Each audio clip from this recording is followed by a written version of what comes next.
શું કહ્યું? આત્મા છે.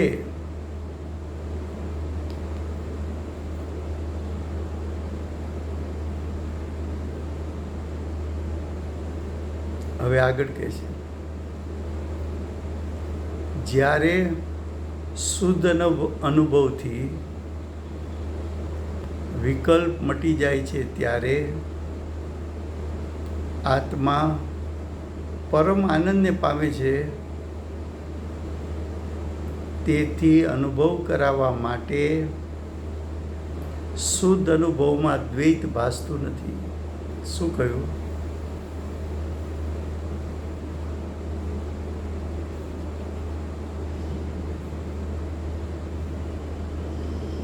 એમ કહ્યું કે આત્મા અનંત ગુણાત્મક છે. આત્મા અનંત શક્તિનો પિંડ છે. પણ આત્માનો જ્યારે અનુભવ કરવો હોય તો અનંત ગુણનું એકત્વ એવી એકરૂપ સત્તા, એના પર દ્રષ્ટિ અને ઉપયોગ જાય છે ત્યારે દ્રષ્ટિએ અને જ્ઞાન ઉપયોગે અનંત ગુણાત્મક એક સત્તાને મુખ્ય કરી છે.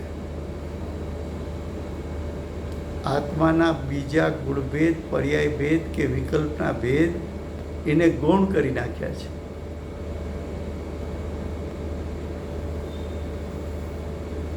ગૌણ કર્યા છે. વિદ્યમાન છે ખરા, પણ આત્માનો અનુભવ કરવો હોય તો એની વિધિને રીત એક જ છે કે જ્યારે તારી દ્રષ્ટિ અને જ્ઞાન ઉપયોગ આત્માના ત્રિકાળ શુદ્ધ સ્વભાવનો સ્વીકાર કરશે, એ જ આત્માના ગુણભેદ, પર્યાય ભેદ અને વિકલ્પોને ગૌણ કરશે, તો જ આત્માનો અનુભવ થશે. અને આત્માનો અનુભવ થશે તો જ અતિન્દ્રિય જ્ઞાન, અતિન્દ્રિય સુખનું વેદન થશે. તો આવો જ્યારે અનુભવ કરાવવો છે ત્યારે જૈન દર્શન એમ કે છે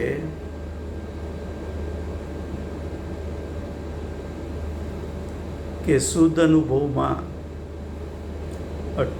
એટલે કે આત્માના શુદ્ધ સ્વભાવની સન્મુખ થતા દ્વૈત એટલે બેપણું એટલે કે ભેદો ભાસતા નથી. આવું જૈન દર્શન કહે છે. હવે કે છે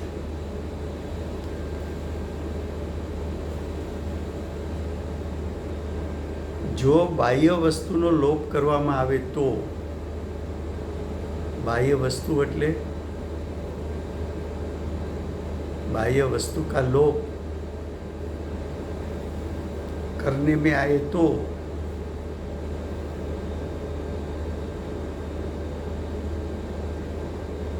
दूसरे 5 द्रव्य का लोप कर दो, उद्गल धर्म, धर्म आकाश काल, तो आत्मा का भी लोप हो जाएगा, आत्मा का भी नाश हो जाएगा. क्यों? तो क्या अब संसार और मोक्ष ऐसी व्यवस्था नहीं रही. 4 गति तिर्यक, नारक, मनुष्य ने देव ऐसी व्यवस्था नहीं रहेगी.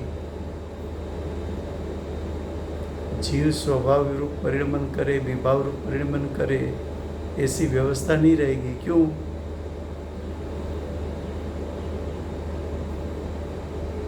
ज्ञान है लेकिन विश्व में ज्ञेय नहीं है. ज्ञान क्या करेगा?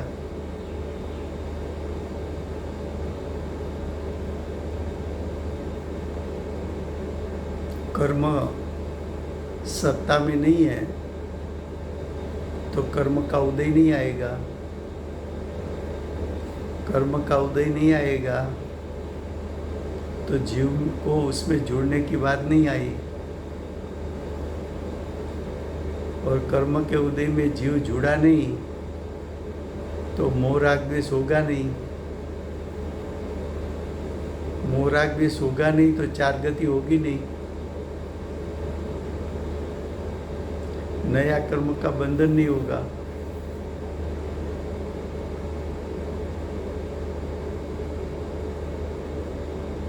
जीव गति स्थिति नहीं कर सकेगा, क्योंकि गति में निमित्त होने वाला धर्म द्रव्य नहीं है। गति पूर्वक स्थिति करने के लिए अधर्म द्रव्य नहीं है, आकाश द्रव्य नहीं है, तो जीव रहेगा कहाँ? काल द्रव्य नहीं है तो परिणमन में निमित्त हो सके ऐसा काल द्रव्य नहीं है, तो जीव का परिणमन नहीं रहेगा।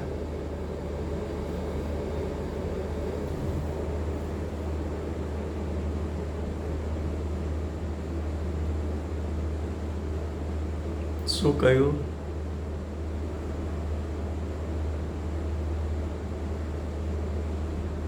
બાહ્ય વસ્તુનો લોપ કરવામાં આવે તો આત્માનો પણ લોપ થઈ જશે।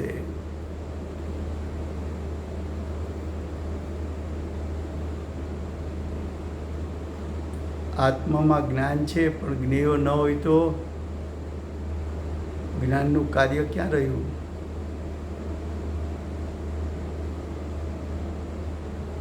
આત્મા છે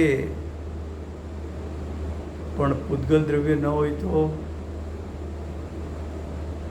સત્તામાં કર્મ એનું સ્થાન નહીં રહે। કર્મ સત્તામાં નથી તો એનો ઉદય નથી, ઉદય નથી તો એની સાથે આત્માનું જોડાવાપણું નથી, જોડાવાપણું નથી તો વિભાવ નથી, વિભાવ નથી તો વિભાવના ફળમાં ચાર ગતિ એનો નાશ થાય। વિભાવ ન થાય તો નવું કર્મનું બંધન નહીં થાય।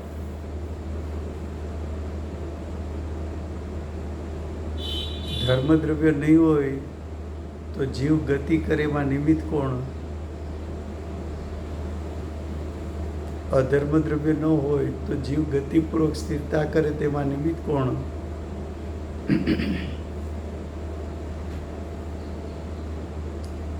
આકાશ રહેવા માટે જગ્યા ના આપે તો જીવ રહેશે ક્યાં? કાળ દ્રવ્ય ન હોય તો જીવના પરિણમનમાં નિમિત્ત કોણ?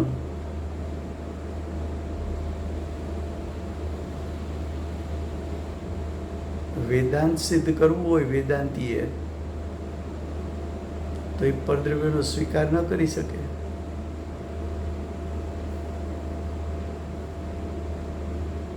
પણ સાક્ષાત અનુભવ કરતા એટલે કે પ્રત્યક્ષ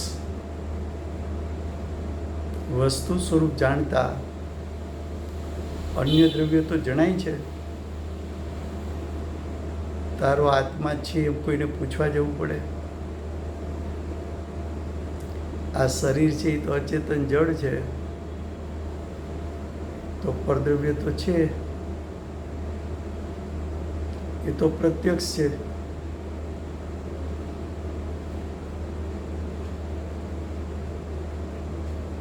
अब आगे और शून्यवाद का प्रसंग आएगा।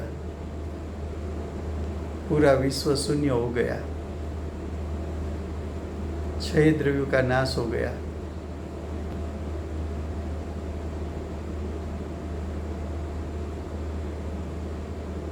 इसलिए आप जो कहते हैं उस प्रकार से वस्तु स्वरूप की सिद्धि हो नहीं सकती। द्रव्य अनादि से है, अनंत काल रहेगा, उसकी सिद्धि नहीं होगी। और वस्तु स्वरूप का यथार्थ श्रद्धा किए बिना छह द्रव्य का जैसा स्वरूप है ऐसा स्वरूप का सही श्रद्धा नहीं होता है तो मिथ्यात्व उत्पन्न होता है।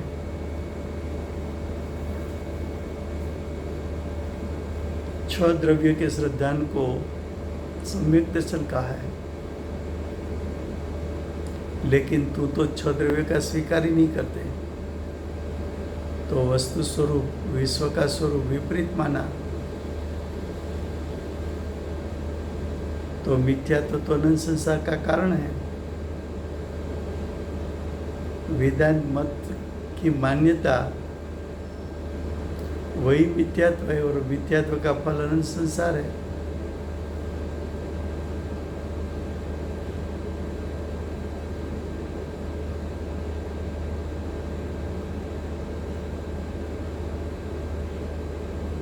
शून्य का प्रसंग जो आएगा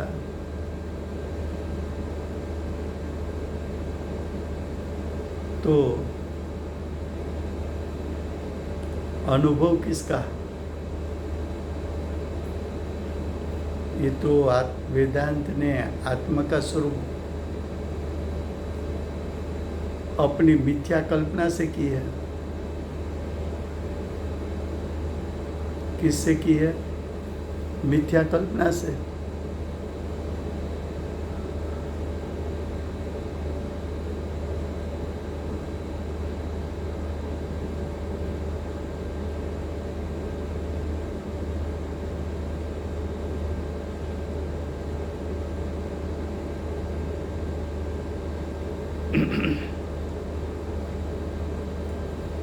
तो ये बात हुई श्लोक नंबर 9 की।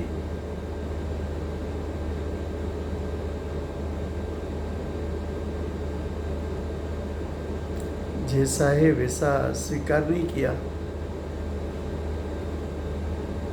तो उसको आत्मा का अनुभव कहाँ से होगा? सही श्रद्धा नहीं है तो आत्मा का अनुभव कैसे होगा? उसने तो कल्पना से वस्तु का स्वरूप कहा है। काल्पनिक बात है, झूठी बात है, मिथ्या। आत्मा का स्वरूप मिथ्या बताया।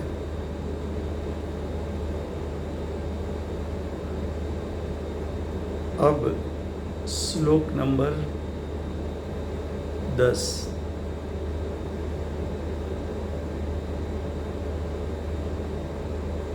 उसका हेडिंग है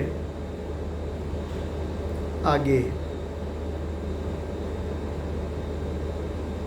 शुद्ध नहीं का उदय होता है। शुद्ध नहीं का उदय कब होगा? तो कि शुद्ध नहीं के विषयभूत जो आत्मा का स्वरूप है वो 9 गाथा में सही स्वरूप क्या वो बताया है।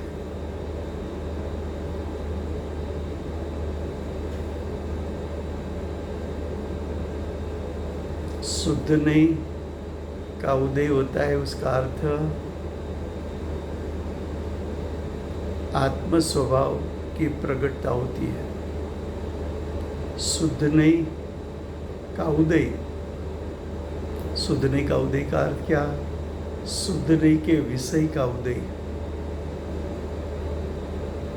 शुद्ध नहीं का विषय क्या? आत्मा का शुद्ध स्वभाव। उदय यानी प्रकट होना।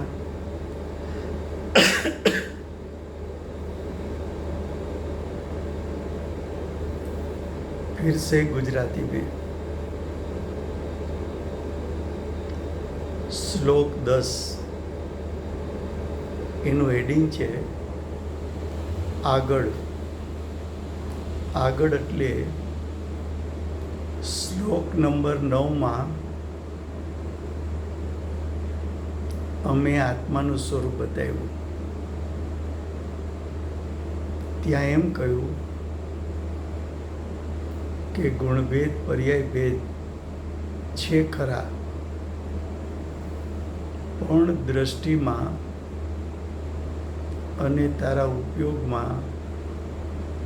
ગુણભેદ પર્યાય ભેદને ગૌણ કર અને આત્માના ત્રિકાળ શુદ્ધ સ્વરૂપને વિષય બનાવો. તો શુદ્ધ નહીંનો અર્થ છે જે જ્ઞાન આત્માના શુદ્ધ સ્વરૂપને દર્શાવે. શુદ્ધ નહીં એટલે આત્માનો શુદ્ધ નહીં એટલે શુદ્ધ નહીંનો વિષય. શુદ્ધ નહીંનો વિષય એટલે આત્માનો શુદ્ધ સ્વભાવ. આત્માના શુદ્ધ સ્વભાવનો ઉદય એટલે પ્રગટ થવું. પ્રગટ થવું એટલે અનાદિકાળથી વિભાવરૂપ પર્યાયમાં આત્માનો ત્રિકાળ શુદ્ધ સ્વભાવ એવો શુદ્ધ નહીંનો વિષય તિરોભૂત થયેલો હતો.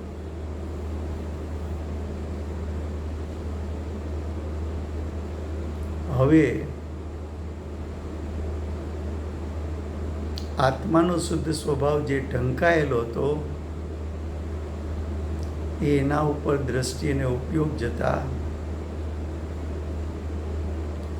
એ આત્માનો શુદ્ધ સ્વભાવ પ્રત્યક્ષ થતા એટલે કે એનું શ્રદ્ધાન અને જ્ઞાન થતા એનો ઉદય થયો એમ કહેવામાં આવે છે.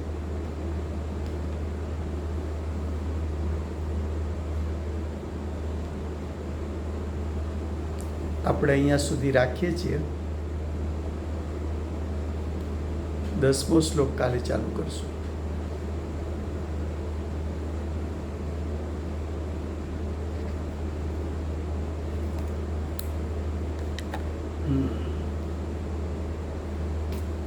કોણ જય બોલાવે છે?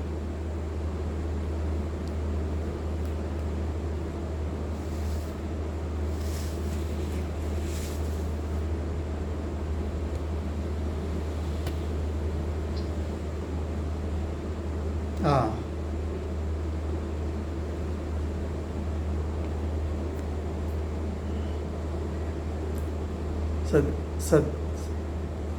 શ્રી સદગુરુ દેવનો જય હો.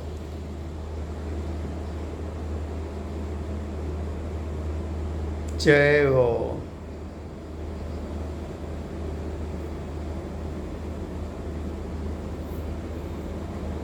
ભગવાનનો જય હો. દિગંબર જૈન ધર્મનો જય હો.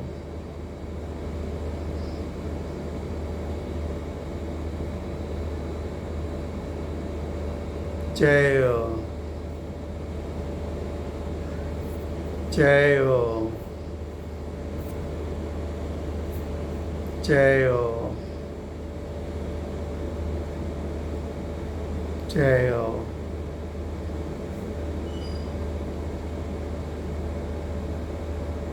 જય જયકાર, જય જયકાર, જય જયકાર.